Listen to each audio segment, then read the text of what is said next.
con Silvia Casasola, con Miguel... Miguel Pedrero no está hoy. Ay, que le echa de menos. Es el único que falta. Con Pascal. Está en Vigo con las luces de Vigo. Con Manuel Carballal, con Josep Guijarro y con Juanjo Sánchez Oro. Buenas a todos. Hola. Hombre, ¿cuánto tiempo? Saludos. Bueno, Juanjo, Saludo, Ludo. Perdón. Granjas de cerebros. ¿Qué es esto? No va de que ha comenzado la legislatura y esas cosas, ¿eh? Es granja de cerebros, sí. No fuga de cerebros, es granja de cerebros. Bueno, es un poco el futuro que ya un poco se atisba en el horizonte. Han publicado un reportaje con uno de los principales investigadores que está trabajando en lo que sería la creación de la nada en laboratorio de minicerebros, lo que se denominan organoides, y bueno, se han hecho una recopilación de en qué punto estamos con esta nueva técnica, y realmente es bastante apasionante y al mismo tiempo yo creo que inquietante. Ya el 29 de agosto de este año, un grupo de la Universidad de California consiguió un hito en lo que es la generación de este tipo de minicerebros de los que hemos hablado en varias ocasiones, que significa que a partir de células madre, lo que tú haces es que directamente en el laboratorio, de la nada, a partir de una especie de cóctel de nutrientes en el cual tú sumerges esas células madres, empiezas a crear un tejido neuronal que se va pareciendo a un minicerebro que, bueno, pues sería, en algunos casos, sería capaz de reproducir las condiciones biológicas que tienen los cerebros en los estados más primarios de un feto, ¿no? Pero que en principio ya va adquiriendo esas características. Lo que han descubierto ahora, por primera vez, es que estos organoides cerebrales, como digo, en agosto de este año, han conseguido detectar ondas cerebrales con una entidad de estos impulsos eléctricos que no son similares a lo que ocurría anteriormente, que ya habían detectado también impulsos eléctricos aleatorios. Hablamos del azar, pues hasta entonces se habían detectado impulsos eléctricos aleatorios en estos minicerebros, y bueno, eso indicaba que en principio, pues bueno, eran algo descoordinado. No, lo que ha ocurrido ahora es que han conseguido detectar en estos minicerebros impulsos ya sincronizados, que hay unas ciertas oscilaciones sincronizadas. Y esto ya puede ser también una primera indicación de que podemos estar ante algún tipo de estado de conciencia, lo cual supone meternos ya en un derrotero ético. ¿Y si admitimos que la conciencia está en el cerebro? Hombre, algo habrá. Algo, quiero decir.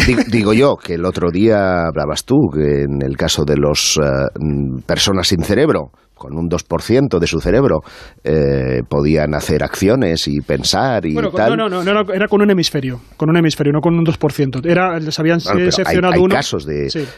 Yo he conocido especialmente al padre de una paciente con un 2% de cerebro, que tenía que haber muerto a los 15 días de nacer.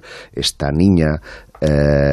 tiene ahora 18 años, juega a la PlayStation. Es decir, ojo, igual. Bueno, todos tenemos interiorizado que el cerebro es donde está la conciencia. Ahí lo que todavía no está claro en los casos que tú comentas es que, claro, no es lo mismo que te hagan una sección del cerebro, como decimos, te corten la mitad del cerebro cuando eres adulto que cuando eres niño, porque entonces sí que hay una capacidad, dada la plasticidad del cerebro y cómo va creciendo, pues sí que el resto que te quede, el remanente que te quede ahí de masa cerebral, sí que puede ir adquiriendo una serie de capacidades que cuando ya es maduro ya no puede suplir, porque ya no hay margen para adaptarse, ¿no? Entonces, bueno, eso es un poco lo que comentan los expertos en el caso este que comentábamos el otro día. Pero estás diciendo que una almendrita, ¿no? Más o menos, una almendrita podría tener guisante, pues todavía mejor me la pones. Para el ejemplo que te voy a poner, ya tiene rasgos de conciencia, pues mira, ponemos ya delante de la furgoneta de Vox en los hospitales de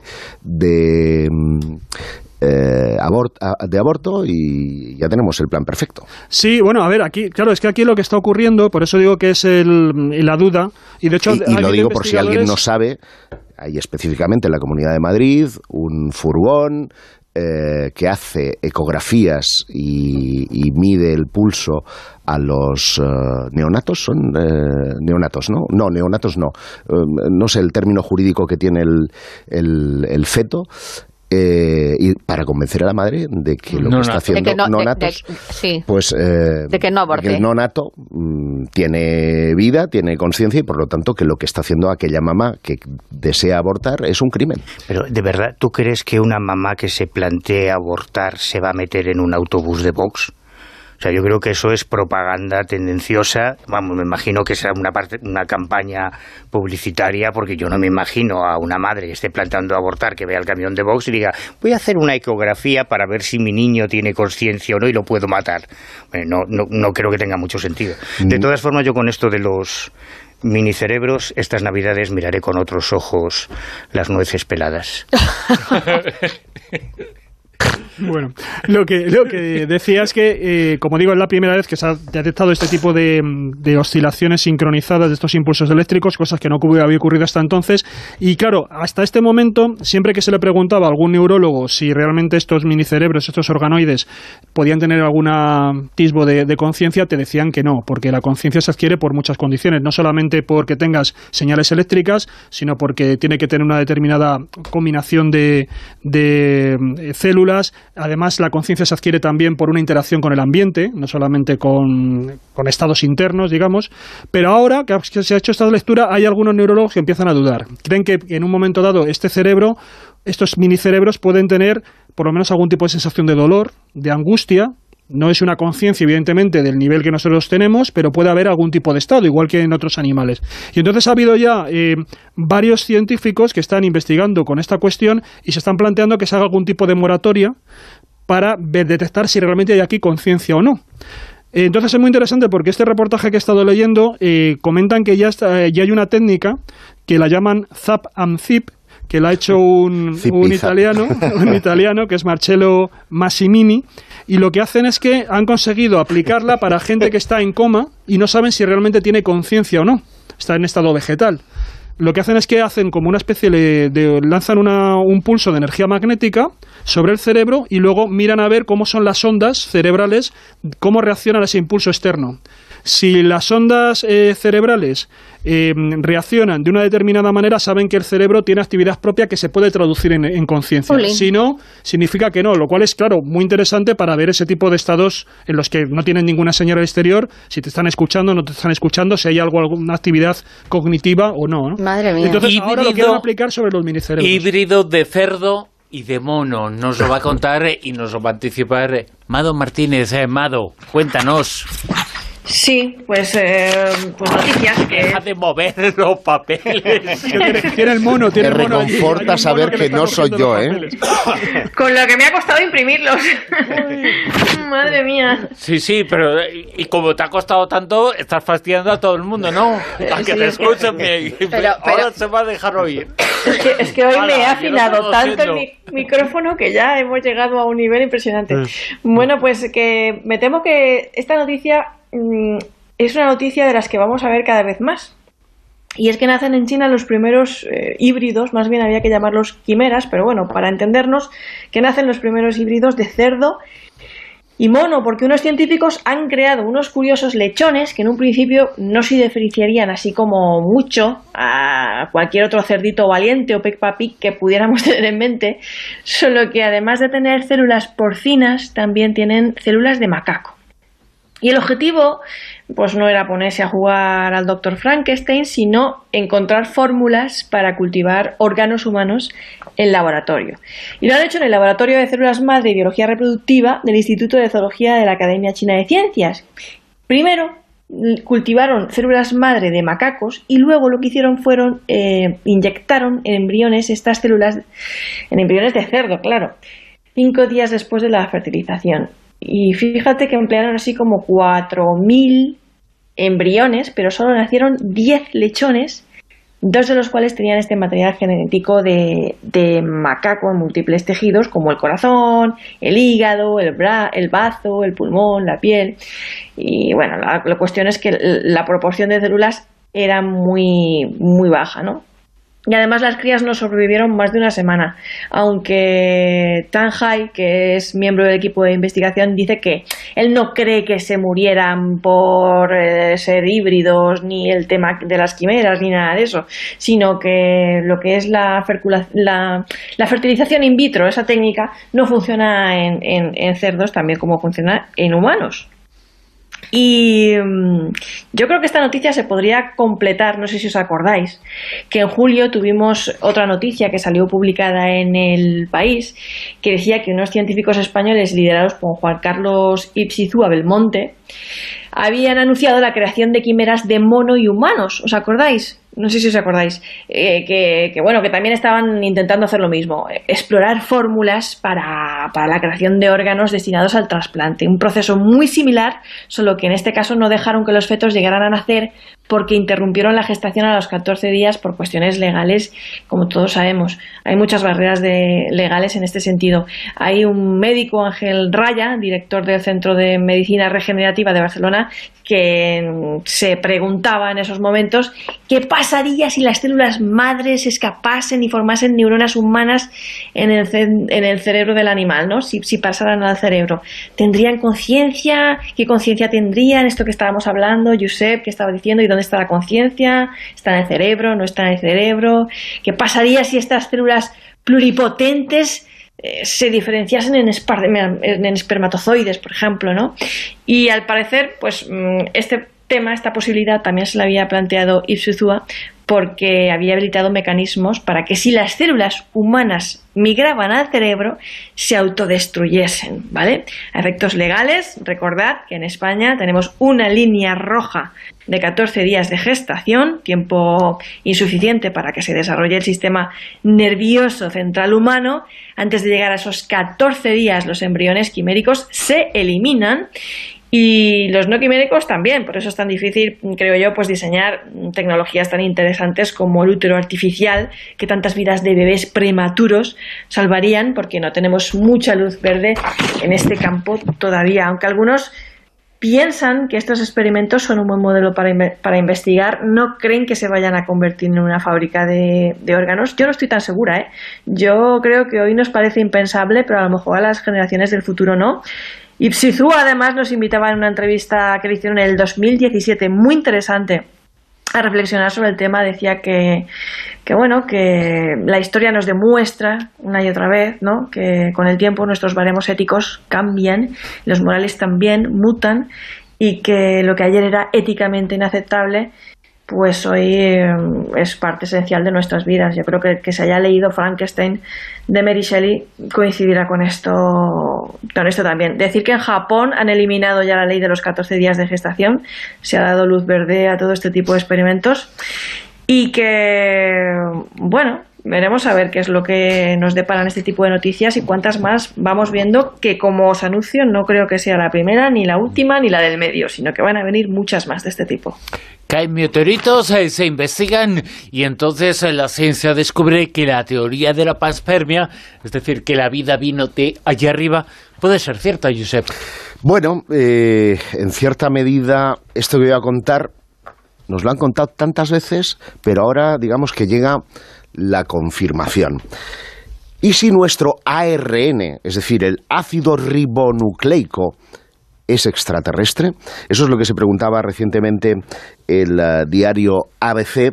Y bueno, he querido subrayar aquí algunas de las afirmaciones que son noticia, porque esto fue publicado el 27 de noviembre, haciéndose eco de que un equipo internacional de investigadores había encontrado en 2 meteoritos caídas en la Tierra azúcares, y Manuel Carballal, no me refiero a terrones, sino a los azúcares cruciales para la formación del ARN, ácido ribonucleico. Y esto me lleva a mí a la mente algo que tú, que no crees en la suerte, tú sabes la cantidad de reacciones químicas y bioquímicas tiene que darse en un lugar determinado para que ese ARN ahora encontrado en estos meteoritos devengan en el primer organismo unicelular. Pues tienen que darse 21 elevada a la 2000. O sea, esto para los de la suerte es muy... ¿Tú tenías quimicefa de niño?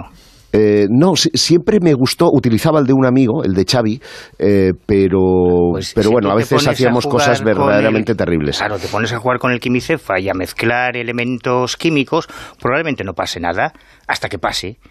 Y cuando pase, no es que sea ni buena suerte ni mala suerte, es que eso te pasa por jugar con lo que no debes. No, pero eso que dices fue el experimento Miller, muy conocido en biología, que trataba de reproducir en un matraz las condiciones de esa Tierra primitiva, con los elementos que presuntamente, aquí estamos siempre con la presunción, debían existir en la Tierra, y ahí salió ese ARN. Con lo cual, siempre se produjo esa división científica entre los que estaban acordes a que la vida podía haber llegado del espacio, entre ellos Joan Oró, al que tuve oportunidad de entrevistar pues en el año 2000 o antes, y resulta que por eso he puesto en solfa, seguimos hablando de este tema. Él ya hablaba de los 4 elementos de la vida y de cómo habían podido llegar precisamente encapsulados en los meteoritos, y resulta que seguimos debatiendo acerca de esto porque hay otra corriente que entiende que no, que esos elementos porque pudieron producirse en la Tierra. Bueno, la investigación al parecer proporciona la primera evidencia directa de que la ribosa, que es este azúcar en el espacio, pues habría llegado del espacio a la Tierra. El azúcar extraterrestre habría podido contribuir a la formación de ese ácido ribonucleico en esa Tierra prebiótica que posiblemente condujo al origen de la vida. Insisto, la ribosa es un componente básico dentro del ARN, y en la actualidad las células utilizan este ARN para transformar la información necesaria para que las proteínas, que no las protocoinas, ensamblen de forma correcta. Así que ya sabéis, no hay que buscar vida extraterrestre en el espacio, porque también la tenemos en este estudio. Claro, pero yo entiendo que todo eso son esfuerzos, intentos de la comunidad científica de encontrar respuestas. Y esa es la diferencia entre una hipótesis, una teoría y un hecho. Ni Miller ni Oparin estuvieron al principio de los tiempos y sabían cuáles eran los elementos básicos. Claro, este año el Premio Nobel de Física decía que no cree en la teoría de la teoría del Big Bang, que es además de una exitosa serie de televisión, es una teoría para explicar el origen del universo. Esos son teorías. Frente a ellos están las personas que creen en un Dios creador, que es el origen y que es algo tan inexplicable y tan incomprensible probablemente como la teoría del Big Bang. Pero es que no tenemos ni idea. En todos los momentos de la historia, los científicos, o por lo menos los malos científicos, los científicos pedantes, han pensado que ya tenían la respuesta a todos los enigmas de la humanidad, y vemos que cada vez más rápido tenemos que replantearnos todo lo que pensamos sobre el cuerpo humano, sobre el cerebro, sobre el espacio, y estamos descubriendo cosas nuevas cada día. O sea que sí, seguiremos oyendo hablar de esta teoría y de otras que surgirán en el futuro. Y en 2050 que nos encontraremos, porque habrá noticias sobre soldados que se parecerán más a Cyborg. A Jean-Claude Van Damme y al rubio de Rocky III, que nunca me acuerdo cómo se llamaba, al soldado universal. ¿Os acordáis de aquella película? Yo es que veo cine...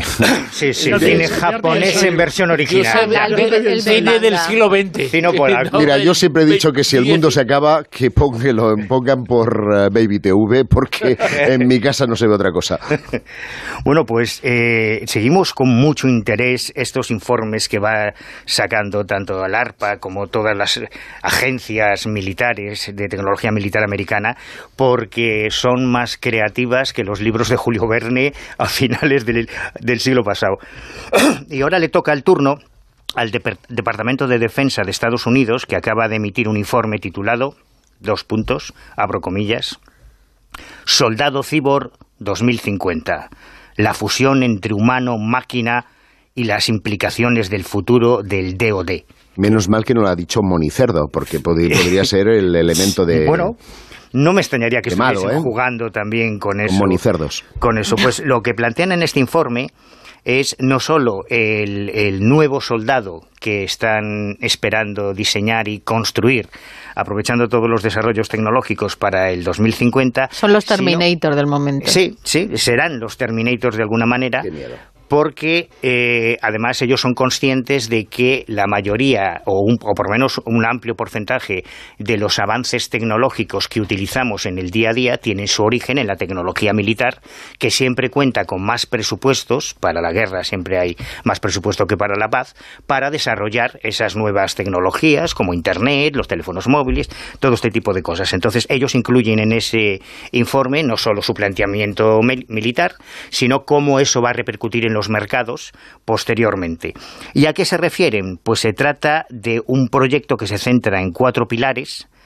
Por un lado, las mejoras oculares de percepción visual, la restauración y control muscular, las mejoras auditivas y, atención, la comunicación cerebro-cerebro. En lo que están trabajando en este proyecto es en un diseño de soldado que actualmente, en la actualidad, los soldados lo vemos en los informativos y en las películas sobre las nuevas guerras del Golfo. Utilizan gafas de visión nocturna, no sé si vosotros habéis tenido la oportunidad de usar alguna vez, son muy divertidas por la noche. Sí, generan un haz de infrarrojos que tú percibes con unas cámaras y en total oscuridad ves con un tono verdoso, sí, pero ves. Pero son un poco aparatosas. Entonces ahora están trabajando en dispositivos que podrían convertirse en lentillas, es decir, extraer toda la carcasa del emisor de infrarrojos, las gafas, el receptor, todo ese armatoste que llevan en los cascos, y convertirse en unas lentillas con esa misma capacidad de visión infrarroja, pero que además podrían tener un zoom digital y hasta realidad aumentada para proyectar datos al puesto de mando, como las posiciones enemigas, bases de aliados, rutas, etcétera. O sea, ahora yo podría hacer el zoom hasta tu bigote, ¿eh? Yo, de hecho, no me extrañaría que esto ya existiese. Probablemente restringido a las agencias de inteligencia con mayor presupuesto de la comunidad de inteligencia norteamericana. Existieron las lentillas, no los soldados, ¿eh? Las lentillas, sí. Bueno, y los soldados, vete tú a saber. Luego hablan, por ejemplo, de preparar una especie de armadura, una especie de exoesqueleto que pudiese reparar los músculos cansados e incluso aumentar su volumen y potencia para las misiones que requieren el combate cuerpo a cuerpo. Esto ya existe, realmente existen ya un gran catálogo de exoesqueletos que tienen unas aplicaciones terapéuticas para personas con problemas de movilidad, pero que al mismo tiempo pueden servir para potenciar la capacidad muscular de una forma exorbitada, ¿no? Luego hablan, por ejemplo, de los protectores auditivos. Claro, las armas de fuego, todas las armas automáticas, hacen un ruido tremendo.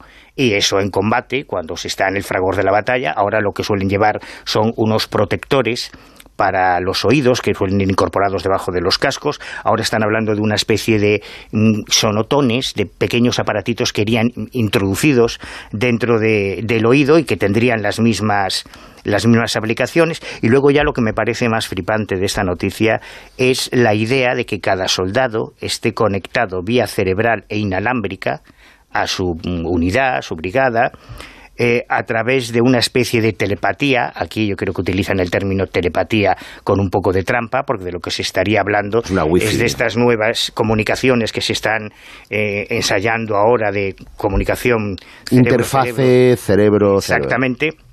Todo eso incrustado en el mismo soldado, así que tiembla Van Damme y el rubio de Rocky 3, que nunca me acuerdo cómo se llama. Tiembla, bueno, yo creo que sí, el 50 todavía nos pilla, temblamos todos, esto puede ser... Hombre, nosotros tenemos a la Legión, que no le hacen falta estas tonterías. Tengo un legionario. También es verdad, me has dejado sin argumentos. Bueno, ahora ya va a haber, ¿no? El Ministerio de Defensa español anunció ya lo de ir llamándolo, como lo decían, Ministerio del Aire y del Espacio, una cosa así, van a hacer, ¿no? Llegan a meter así una división espacial. O sea que ya de hecho, si vosotros reíros, pero creo que España es el tercer país de venta de armas de corto alcance, de fusiles, ZBEC, etc. Sí, pero bueno, son armas convencionales, pero tenemos... ¿Y tú crees que no hay divisiones que se están trabajando? Eso te iba a decir. En España tenemos unidades de guerra electrónica, unidades de operaciones psicológicas, que no son tan exhibicionistas como los americanos, que no suelen tener tanta presencia. En inteligencia es muy inteligente, muy inteligente. Para que redundancia, y no suerte, es inteligencia, pero que tampoco tenemos tanto que envidiar, en fin. que podemos estar muy contentos. Absolutamente de acuerdo. El expolio de una ciudad celtíbera, Silvia. Sí, la verdad es que uno lee este tipo de noticias y dices, Dios mío, a estas alturas del siglo XXI que todavía se estén dando estos casos. Pero es que es con alevosía y nocturnidad, porque de hecho es una sentencia que se publicó de la Audiencia de Zaragoza en julio de 2018 y bueno, estos sinvergüenzas directamente han apelado al Tribunal Supremo y siguen queriendo pues salirse con la suya. Solamente les han condenado a 3 y 6 años, pero es que el tema tiene miga, porque es una ciudad celtíbera, en Aranda de Moncayo, en Zaragoza, en la zona, concretamente el Cerro de Castejón. Y bueno, pues aunque en el sumario daban unos nombres que no especificaban realmente cómo se llama, pero como los diferentes medios, porque esto salió en 2013 en El País, fue cuando se desveló todo lo que estaban haciendo, pues ya se identificó realmente cómo se llaman estas personas, así que vamos a dar sus nombres. El ideólogo de toda este saqueo que ahora comentaremos, pues se llama Luis Francisco y bueno, pues este señor lo que hizo fue directamente comprar una casa en la zona y bueno, pues él se enteró que ahí había posibilidad de un asentamiento de una ciudad, de restos, sobre todo de una necrópolis de esa población y bueno, pues se empezó a comprar parcelas. De hecho, compró 10 hectáreas y ha estado durante 30 años. En principio empezó con el típico detector de metales y como vio que era muy lento, pues ya lo que hizo fue pues engañar a los del municipio, decir que iba a hacer una urbanización de chalés prefabricados. Y venga, la retroexcavadora marchando. Ahí estamos. Entonces empezó a mover kilos y kilos de arena, a que claro, una vez que ya movió todo eso, ya directamente otra vez con el detector, y bueno, y según iba moviendo kilos y kilos de arena, pues iba sacando de allí de todo. Entre ellos, por ejemplo... Imagínate, Juanjo, para los arqueólogos que son tan cuidadosos cuando aparece cualquier huesito, cualquier moneda, venga a limpiarla cuidadosamente, medir y señalar el punto... Que llega el tío con la excavadora y venga, todo para arriba. Sí, pero son como los guaqueros en América. Igual, sí, no, pero sí que esto es tristísimo que ocurra en el primer mundo, ¿no? Bueno, pues 20 cascos celtibéricos de entre los siglos 5 y 7 antes de Cristo, y ahora vamos a decir todas las piezas, 6.000 piezas arqueológicas han llegado a sacar, porque es que luego este señor lo que hizo fue buscarse dos cómplices, una persona que almacenaba en un lugar todas las piezas que este señor iba sacando y luego ya contactaron con un anticuario también de origen español en Zúrich, que era el que vendía las piezas que directamente expoliaban. Por supuesto, en ningún momento dijeron que habían hallado esto allí en el Cerro de Castejón y bueno, pues las tres personas estuvieron allí haciendo durante 30 años ese expolio, hasta que en un momento dado, cuando intentaron vender una de las piezas, pues uno de los museos cogió y dijo que no lo compraba, pero llamó al Interpol. Y a raíz de ahí fue cuando se empezó a investigar. Independientemente, este anticuario de Zúrich estuvo vendiendo a otros lugares, a coleccionistas privados, a otros museos. De hecho, en Francia han devuelto ahora varios cascos cuando se ha averiguado que realmente los habían robado, porque es que encima este señor, aparte de destrozar absolutamente todos los restos arqueológicos que había para que pudieran datarlo, porque se podría, pues por ejemplo, haber sabido información sobre la religión, sobre la sociedad, sobre la economía, sobre la tecnología, sobre la guerra de este mundo celtibérico, pues lo que hacía era encima restaurar los yelmos con soplete, o sea, haciendo unas bestiadas, además que eran sagrados, o sea, los yelmos, los cascos para ellos eran elementos sagrados. Claro, pero es que además han cogido espadas porque es que eran enterrados con sus lanzas, con sus corazas, con sus ondas, con su pulsera, o sea, un destrozo. O sea, que ahora mismo, han recuperado una cantidad de piezas, unas 2.000 piezas, pero no se sabe muy bien ni dónde están colocadas, porque encima el anticuario, que era el que controlaba ese tipo de ventas, ha fallecido. Y vamos, a mí me parece una condena pues absurda, porque 3 y 6 años después de haber estado 30 años destrozando un yacimiento de semejante envergadura, pues claro, es que les merece la pena con la cantidad de dinero que han sacado. Solamente por dos cascos los vendían por 60.000 euros, ya los dos casquitos. Para evitar tentaciones, déjame decir que aquí en España, a finales de los 70, en Guardia Civil se creó el Grupo de Patrimonio Histórico, que son quienes se dedican a investigar este tipo de hurtos y de robos, con grandes éxitos. Esta semana, además, a raíz de esta sentencia, se insistía en que se aumentasen las penas por este tipo de delitos, y el índice de delitos de robos resueltos por el Grupo de Patrimonio Histórico de la Guardia Civil no tiene nada que envidiar ni al FBI ni a la Interpol. Ojalá, a mí me encantaría saber, por ejemplo, dónde coljines están las pilas de Bagdad, por ejemplo. Si esto lo llevase nuestro Grupo de Patrimonio Histórico de la Guardia Civil, seguro que habrían pillado ya al sinvergüenza que se las llevó, que las expolió del Museo de Bagdad. Ayer el programa ya está en la página web, insistimos, ondacero.es, en la sección dedicada a los de los vientos, la grabación de la entrevista que mantuvimos con un miembro del equipo que atendió a esa mujer, un caso extraordinario, 6 horas en parada cardíaca, fue reanimada, es un caso espectacular. Pues bien, esto que nos va a conectar ahora Juanjo Sánchez Oro tiene bastante que ver con este asunto. Sí, es curioso porque justo lo que comentasteis ayer con el doctor del Hospital Valdebrón era un caso de, digamos así, de animación suspendida por accidente.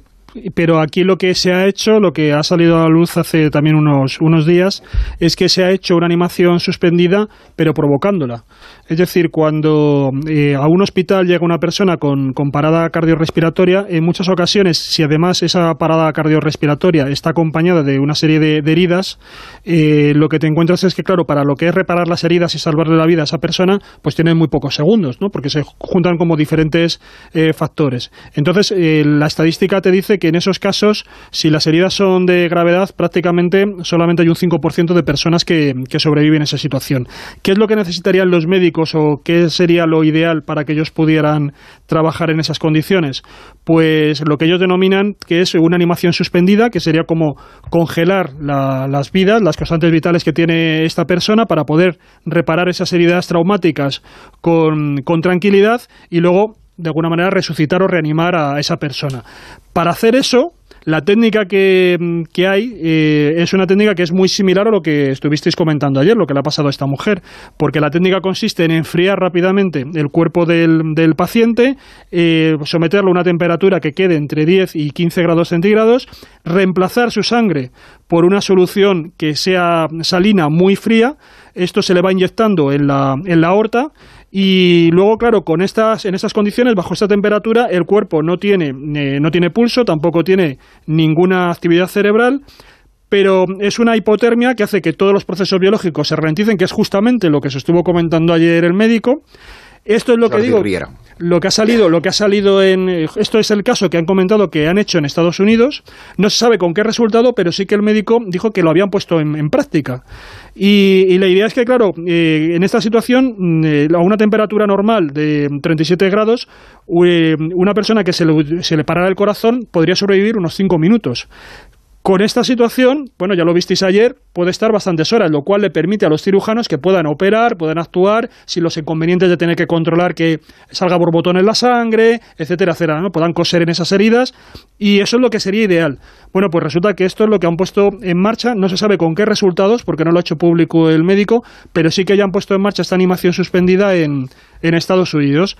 Entonces, sí que se habían hecho pruebas con animales, y esta sería la primera vez que se ha hecho con seres humanos. Van a publicar los resultados, pero como digo, es una situación muy esperanzadora, y a raíz de los casos que, aunque estuvo comentando ayer el doctor Riera, si saben no solamente hacer esta animación suspendida, sino luego reanimarlos sin que deje secuelas en el cerebro, claro, que como siempre es lo más interesante, pues es, no sé, yo creo que tenemos un poco las dos partes del problema de atender. Luego me sorprendió mucho lo de la máquina, se lo comentaba Josep antes de entrar, la máquina esta ECMO, que me la he encontrado, que se está poniendo de moda, porque es una especie de sistema de depuración de la sangre, te la oxigena. Es lo que le aplicaron a esta mujer para entre comillas, resucitarla. Claro, y además permite regular la temperatura de una manera muy fina. Aquí en España, yo el otro día estuve hablando con una persona de un centro que desarrollan pues terapias de diferente tipo y ya la han contratado, porque hay gente que la está empezando a reclamar.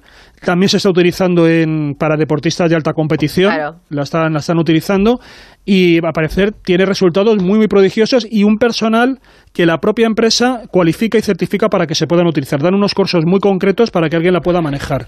Pero las prestaciones y lo que está dando de sí va mucho más allá, está digamos incluso en la investigación, porque está dando mucho más de sí de lo que está saliendo de momento, de lo que se ha publicado en la literatura. Sí, que a lo mejor lo que estaba proyectado era más normalito y están viendo que pueden utilizarse para casos más dramáticos. Pero lo que estamos esperando todos, ¿y la ECM? Estamos 6 horas muerta. Audrey no ha hablado al respecto, no ha dicho ya decía nada. Que no tenía, que solamente recordaba, tenía memoria hasta que hizo el trekking, hasta que hicieron y después justo despertarse. O sea, ni siquiera creo que tengan opción de todo lo que fue el proceso de... Que no sabía, no se acordaba absolutamente de nada. Y luego hay que Pedrero, llama. No seas malo, porque eso es porque jugar además con ventaja. Porque además, Manuel, no todos los fallecidos, no todos los que han sufrido una parada cardiorrespiratoria tienen la posibilidad de vivir una ECM. Es decir, oye, ya sería los fascinante. Asesinatos los cometen personas, pero no todas las personas cometen asesinatos. Bueno, sí que demostrarlo. Sí, vale. Los jainistas no opinarían como tú. Ahora vamos a ver qué es lo que tiene... Nos lo va a contar Mado Martínez. La sangre azul, según esta investigación. Mado, la sangre azul, ¿qué pasa? Madre mía, yo esta noche parece que voy de animales. Sí. Estoy un poco zoofílica. Lo dices por los reyes, ¿no? Por sangre lo de azul. La sangre azul suena mal, ¿eh? Estás un poco republicano, tú, ¿eh? Sí. Bueno, pues lo de la sangre azul tiene que ver con una de las formas más inquietantes, oscuras y macabras de proteger nuestras vidas.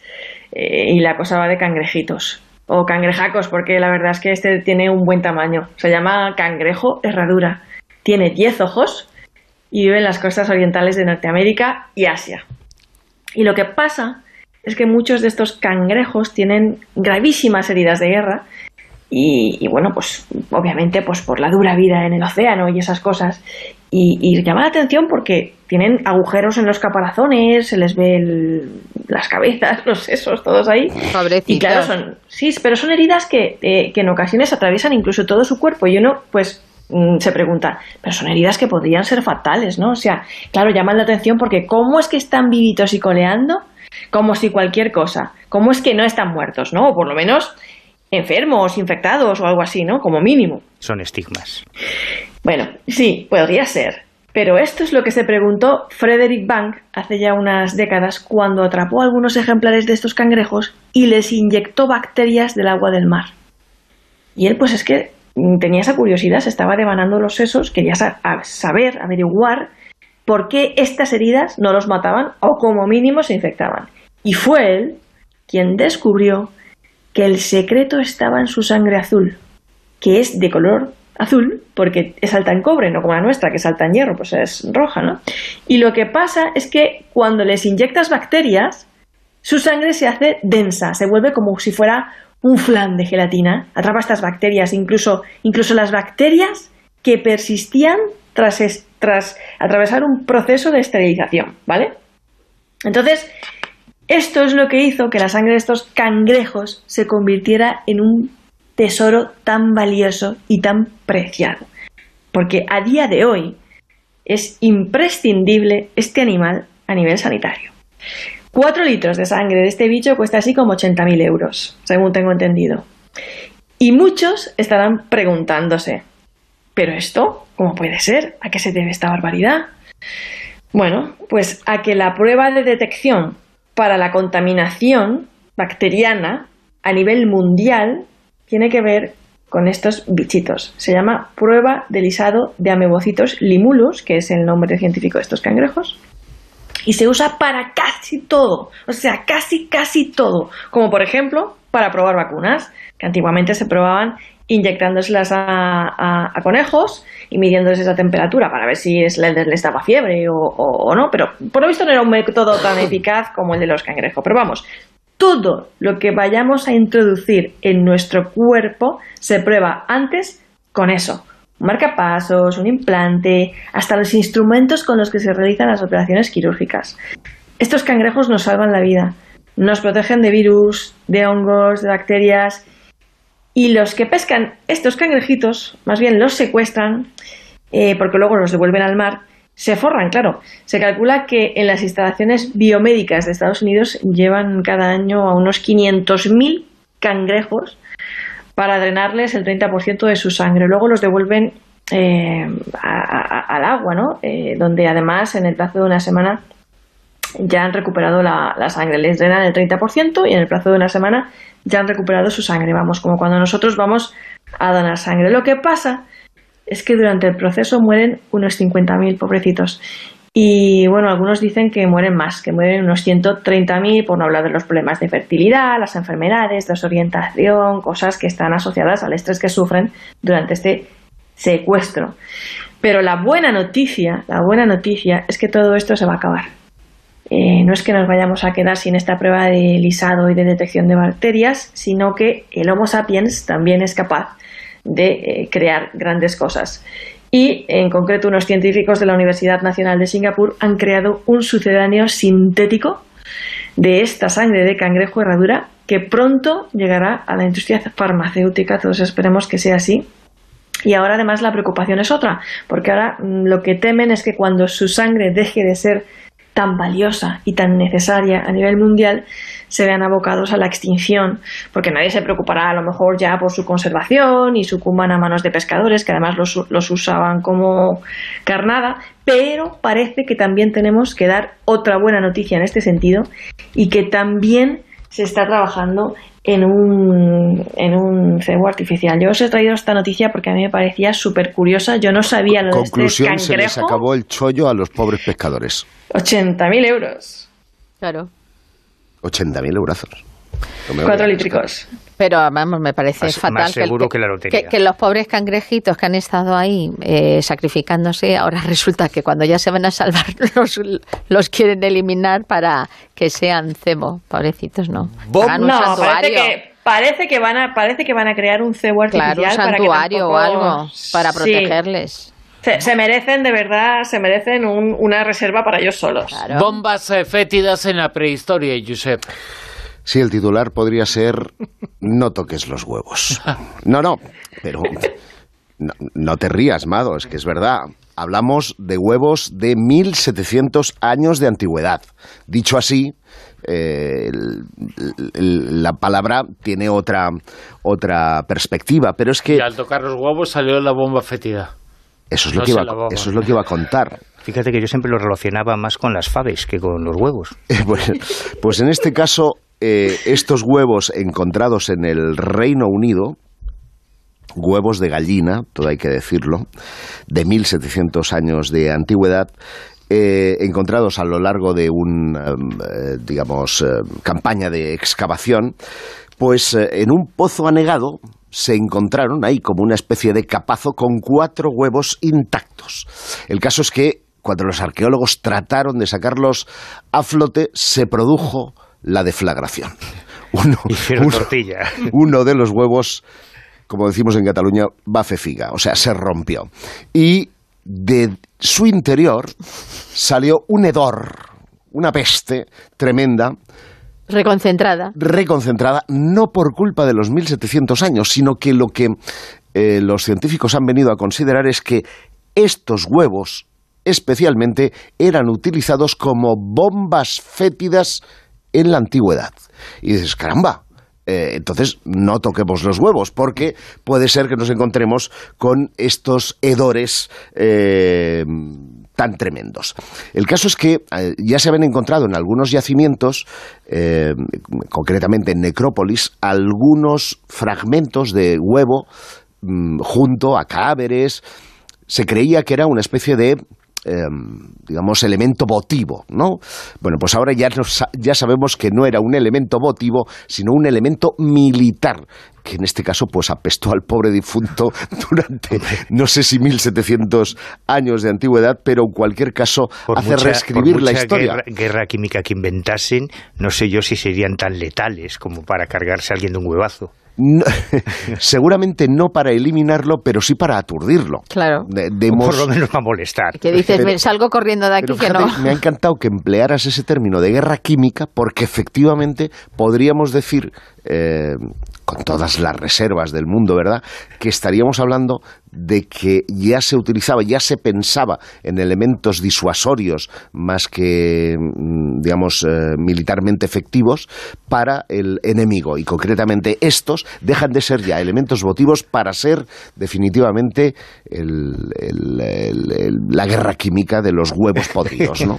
Olor a azufre total. Identificadas en las zonas del cerebro donde nacen los pensamientos suicidas, Silvia.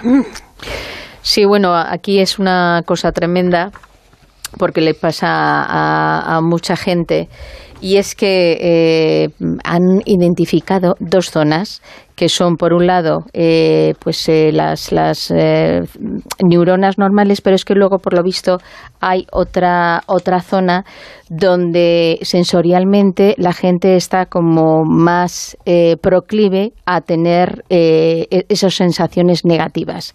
¿Qué es lo que hace?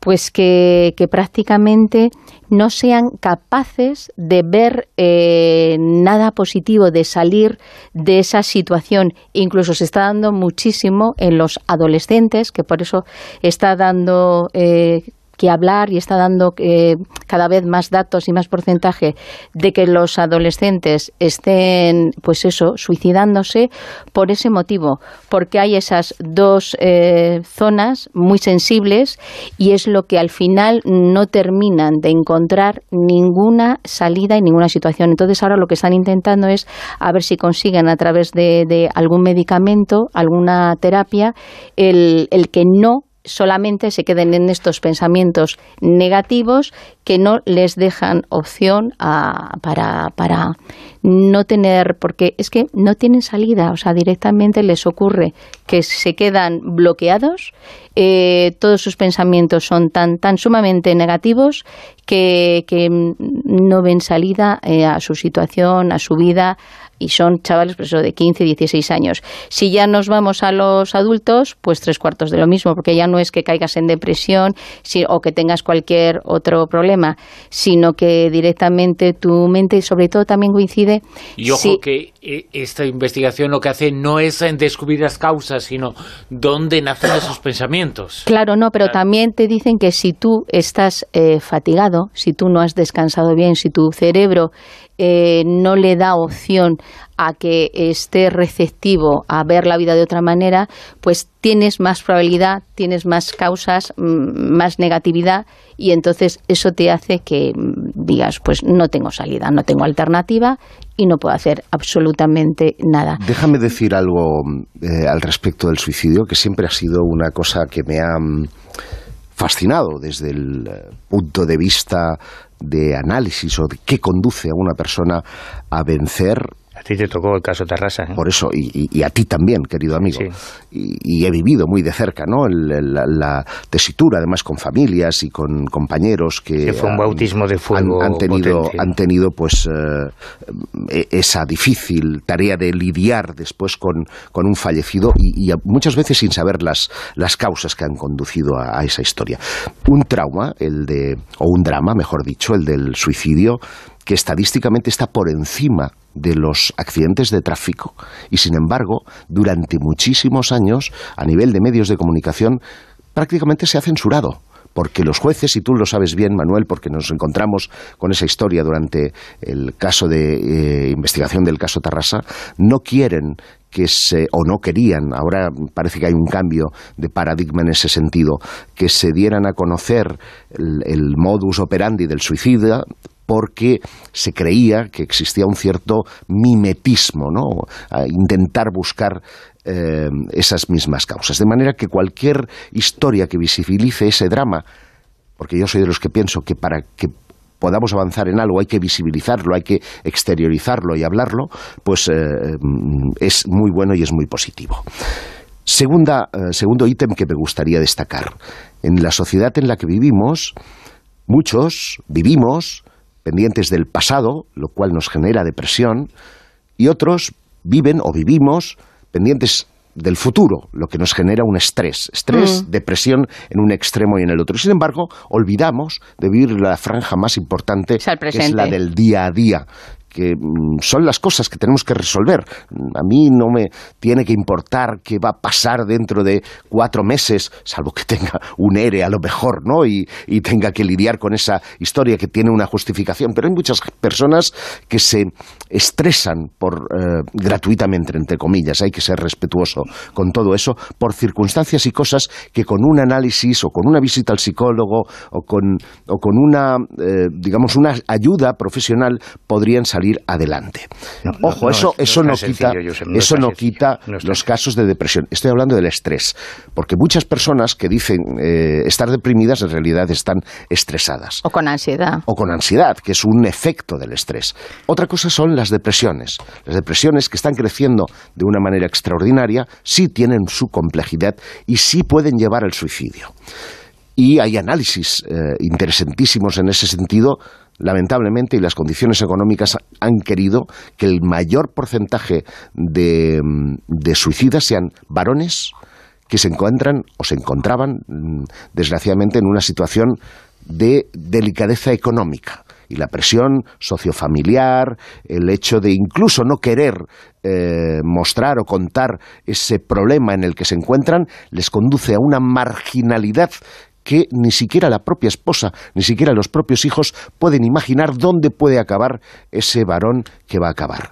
Después, creámoslo o no, en el caso de las mujeres, los desengaños amorosos están en un altísimo porcentaje dentro del tema del suicidio, algo que a mí me llama poderosamente la atención, porque podrías decir, bueno, hay 50.000 hombres, ¿no? Y si no, hay mujeres. Pues ojo, porque los desengaños amorosos ocupan también un lugar destacadísimo en las opciones de suicidio. Es que dicen que llega un momento en que ya no puedes llegar a controlar tus pensamientos negativos. Entonces es constante. Venga negatividad, y entonces no ves salida. Y claro, porque dices, ¿un adolescente? ¿Cómo puede pensar que su vida ya no tiene opciones, ¿no? Si tienes todo el mundo por descubrir?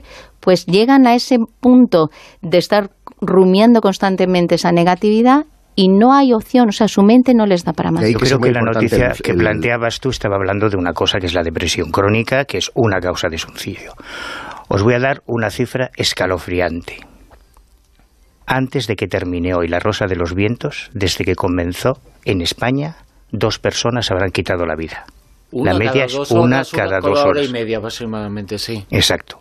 Nos hemos olvidado de otra causa creciente de suicidio juvenil o infantil, que es el bullying, que no tiene nada que ver ni con los problemas económicos, pero yo llevo muchos años trabajando con organizaciones no gubernamentales, estuve varios años trabajando en Cruz Roja y yo siempre hacía los turnos, me pedía los turnos de noche, de 12 de la noche a 8 de la mañana. Y siempre pedía la noche de Nochebuena para que mis compañeros que sí celebran esas fiestas y la de fin de año.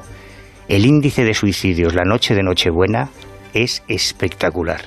La de fin de año son accidentes de tráfico fundamentalmente, pero lo que ocurre las noches de Nochebuena, sobre todo con gente mayor, y eso se ha acrecentado desde la crisis, tampoco tiene nada que ver con es una cuestión más política o socioeconómica, porque esos varones son padres de familia con hijos a su cargo que no tienen para darles de comer.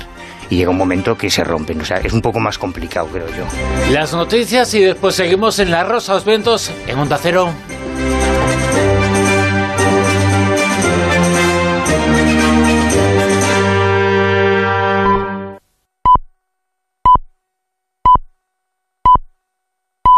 Son las 3, las 2 en Canarias. Noticias en Onda Cero.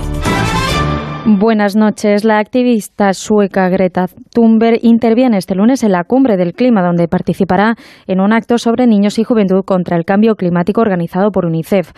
Junto a Thunberg estará la ministra de Educación en funciones Isabel Celaá, la alta comisionada de las Naciones Unidas por los Derechos Humanos Michelle Bachelet y la directora ejecutiva de UNICEF Henrietta Fore. Este domingo ha acudido a la Cumbre Social por el Clima, más conocida como la Contracumbre Alternativa a la COP25, que se celebra en la Universidad Complutense de Madrid. Lo ha hecho para reunirse con el grupo Fridays for Future y conocer las actividades que se van a realizar en los próximos días. Además, este domingo Michelle Bachelet ha reclamado un cambio en el modelo económico que respete el medio ambiente. La respuesta al cambio climático es una respuesta que requiere la participación de cada uno de nosotros para que, por un lado, cambiemos nuestros patrones de consumo, de manera que las empresas también cambien sus patrones de producción, ¿no es verdad? Cambien sus sistemas energéticos. Y comienza la semana clave para las negociaciones, marcada por la reunión entre republicanos y socialistas y por la ronda de consultas con el rey que se celebrará el martes y el miércoles. Un día antes de la tercera reunión entre Esquerra y PSOE para explorar un posible acuerdo, los republicanos han convocado para este lunes una rueda de prensa para exponer sus posicionamientos sobre la actualidad política. Desde Esquerra, Marta Vilalta dice que no habrá acuerdo antes del 19, pero ha asegurado que solo con que cese un poco la represión habrá merecido la pena la negociación con los socialistas. Estamos aquí para negociar, activar la vía política, Estamos aquí para negociar, activar la vía política y, por lo tanto, para desactivar la vía represiva a través de una mesa de negociación. Tiene que haber este cambio de carril. Si activas una vía, tienes que desactivar la otra, sobre todo desde la óptica de la judicialización constante de la política, la politización de la justicia, que es otro de los grandes problemas del Estado, la no división de poderes. Y la líder de Ciudadanos en Cataluña, Lorena Roldán, ha pedido al presidente del Gobierno en funciones, Pedro Sánchez, que aproveche la reunión para romper con los republicanos y contemple la vía Arrimadas. Insistimos al señor Sánchez que rectifique, le insistimos al señor Sánchez que cambie de socios y le hemos puesto encima de la mesa la vía Arrimadas, la vía de los 221 escaños, que el señor Sánchez se sume a los constitucionalistas. Está todavía a tiempo de rectificar, apelamos a su responsabilidad. De hecho, este mismo martes tiene una reunión con Esquerra Republicana y le pedimos que aproveche esa reunión para romper con Esquerra Republicana, para que en lugar de sentarse con aquellos que quieren tumbar la Constitución, se siente con los constitucionalistas. Por otro lado, el líder del Partido Socialista catalán, Miquel Iceta, dice que no se puede desperdiciar conseguir un nuevo gobierno que dialogue. PSC y Esquerra son una parte muy importante de la solución. ¿Por qué? Porque son el primero y el segundo partido de Cataluña en estos momentos. No nos podemos permitir perder una nueva oportunidad de darle a España un gobierno estable, un gobierno de carácter progresista y capaz de poner en marcha el diálogo necesario entre las instituciones catalanas y españolas. Como respuesta a Iceta, desde el Partido Popular piden luz y taquígrafos para la reunión porque, según la secretaria de Política Social, Cuca Gamarra, está en juego la unidad territorial. En España solo hay una nación. No somos una nación de naciones, como hoy ha dicho el señor Iceta. Lo que demuestra esa reflexión es que está el Partido Socialista dispuesto a romper el modelo constitucional que nos hemos dado entre todos. Y este lunes se reanuda la búsqueda del cuerpo de Marta Calvo, la joven de 25 años que desapareció el pasado 7 de noviembre en la localidad valenciana de Manuel. Mientras tanto, sigue la investigación para determinar las circunstancias en las que se produjo su desaparición, por la que está encarcelado el principal sospechoso, José Ignacio, de 38 años. Y en el parte deportivo del fin de semana nos deja el Barça y el Real Madrid ampliando a 3 puntos de ventaja después de sus victorias ante el Mallorca y el Español, y el empate a un gol anoche del Sevilla en Pamplona ante el Osasuna. De los partidos jugados el domingo, empataron a 0 el Valladolid y el Real Sociedad, ganó el Getafe en Eibar 0-1, el Leganés en casa ante el Celta 3-2 y el Betis también 3-2. Cabe destacar del partido del Betis el hat-trick de Joaquín, el primero de su carrera y que lo ha logrado a los 38 años. Eso ha sido todo. Más información a las 6, las 5 en Canarias. Síguenos por internet en ondacero.es.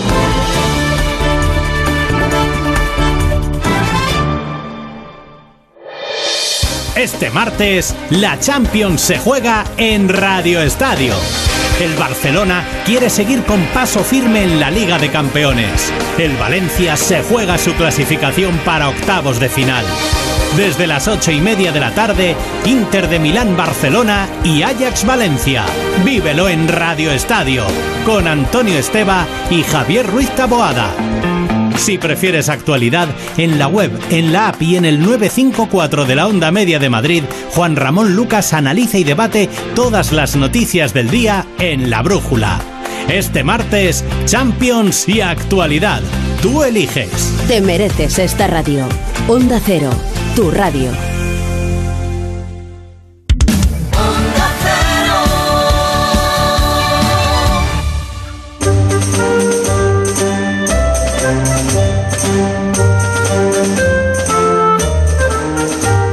En Onda Cero, La Rosa de los Vientos con Bruno Cardeñosa.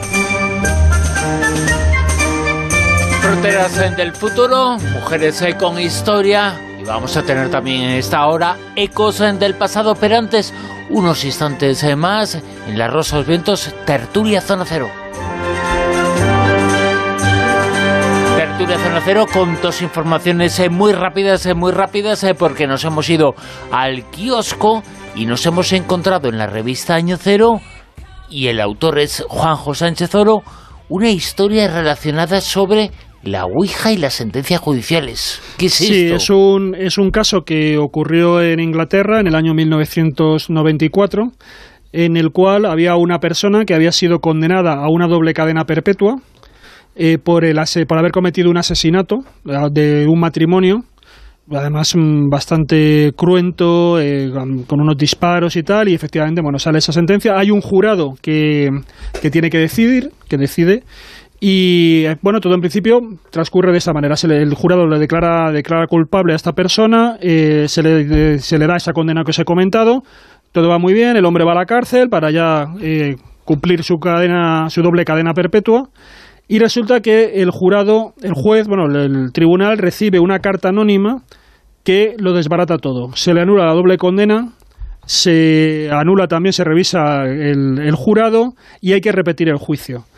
Y la razón de lo que aparecía en esa carta y el motivo de por qué se deshace toda esta cuestión, que además provocó una auténtica conmoción en lo que era la judicatura inglesa, es que el jurado había decidido la condena a partir de una ouija. Se habían puesto en contacto con la pareja difunta, y la pareja difunta había señalado quién era el culpable. Entonces, eso es lo que ocurrió. Bueno, pues esa historia, ese texto, esa información sobre cómo la Ouija no es el único caso en donde ha habido una relación a la hora de resolver algún caso, algún episodio de la Ouija, ese más allá que parece aclarar un poquito lo que ha ocurrido en el Masacano. Aquí la Ouija dictó sentencia, o por lo menos dictó veredicto, luego la sentencia ya la puso el juez, pero realmente fue algo que no sabía muy bien la judicatura cómo afrontarlo, por la sencilla razón de que las deliberaciones del jurado son absolutamente secretas, y desde el exterior tú no puedes llegar a la conclusión de por qué han llegado a un determinado dictamen o no. En principio eso queda en el absoluto anonimato. Entonces, a la hora de poder investigar esto, ni siquiera existían procedimientos adecuados de cómo afrontar esta situación. Esa información se encuentra en la revista Año Cero de este mes, la revista Año Cero de este mes, el último número del 2019, tema de portada Arqueología Maldita, y tema de portada de la revista Historia de España y el Mundo. En la revista Historia nos habla sobre las mujeres de ¿quién? De Felipe II, el rey más importante de la historia de nuestro país, y el artículo es de otro de los nuestros, de otra de las nuestras. Mado Martínez, es tuyo. Hola, ¿qué tal? Pero ese fue el artículo de portada del mes pasado, ¿no? Ah, sí, bueno, sí. Este año es Don Pelayo. Y el artículo no es mío. Fue Pelayo. Es Pelayo, también es de Juanjo Sánchez Oro. Hola, buenas noches. Hola, buenas noches. ¿Qué tal estás? Es que me has liado. Me está liando, pero... Lleva tantas revistas a la vez que... Pues, Juanjo, cuéntanos, Pelayo existió... Las mujeres de Pelayo. Bueno, ¿qué tenemos que decir de Pelayo? Que es el tema de portada. Yo me he liado.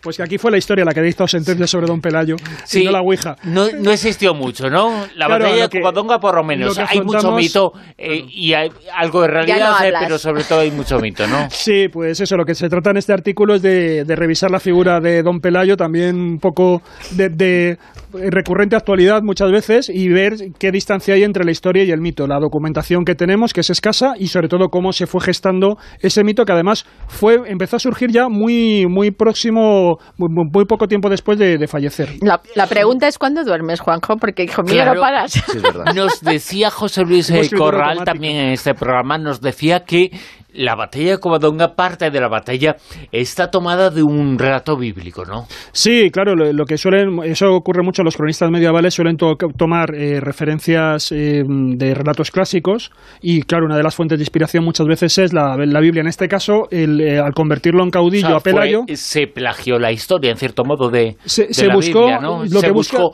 algo en la Biblia para hacer historia, pero no era historia, era Biblia. Pero eso ocurre, igual que nosotros tenemos muchas veces cuando se utilizan determinados discursos políticos, tratan de coincidir con guiones o con narrativas que ya la gente conozca, para que le suene familiar. En este caso, al tratar de convertir a Pelayo en un caudillo y de alguna manera convertirlo también en un ser como bendecido por la providencia, pues lo que se hizo fue que sus combates y sus victorias emularan aquellas victorias que se habían producido en la Biblia. Pero además, si en la Biblia tenía que luchar contra 180.000 infieles, pues aquí Pelayo era 182.000, era un poquito más. Pero mató al león con sus manos, ¿no? Y Mado Martínez es una de las colaboradoras colaboradoras de la revista Historia de España y el Mundo. Bueno, que no hay tiempo para más, hay que muchas cosas en esta hora de programa. En La Rosa de los Vientos tenemos que seguir. La tertulia llega hasta aquí, una tertulia con Juanjo Sánchez Oro, con Manuel Carbellal, con Mado Martínez y con Josep Guijarro. Gracias a todos. Cuidaros. Hasta la próxima.